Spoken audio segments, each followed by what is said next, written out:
هر انسان چې مور او پلار تنګوي، مور او پلار ته تکلیف ورکوي، مور او پلار خفه کوي، مور او پلار ته پریشانی جوړوي، د مور او پلار خدمت نه کوي، د دې ډېر عذابونه دي. یو عذاب یې دا ده چې کله مرګ ورته راسي الله جل جلاله به کلمه ځنې هېره کړي. هر څوک چې مور او پلار تنګوي الله به هغه ته مرګ په ځواني کې راولي. یعنې څوک چې مور او پلار تنګوي، مور او پلار ته تکلیف ورکوي، هغه به په ځواني مري.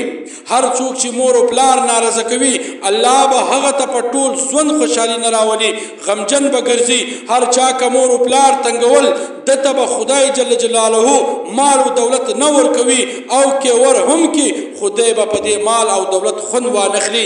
یو هغه عمل چې چا څخه په آخري وخت کې ایمان ځي هغه دغه ده چې څوک مور او پلار تنګوي. که د چا مور او پلار وفات سوي وي او ناراضه تللي وي نو هغه کس دي په مور او پلار پسې خیراتونه او نفلونه او دعاګانې شروع کړي، الله به معاف کړي. او که د چا مور او پلار ژوندي وي او له ده څخه ناراضه وي نو دی د مور او پلار خوشحاله کړي. ولې ځکه چې کله مور او پلار ناراضه وي د ده نه لمونځ صحیح کېږي، د ده نه روزه قبلېږي، د ده نه زکات قبلېږي، د ده نه حج قبلېږي. چې کله مور او پلار ناراضه وي الله ناراضه وي، چې کله مور او پلار خوشحاله وي الله خوشحاله وي.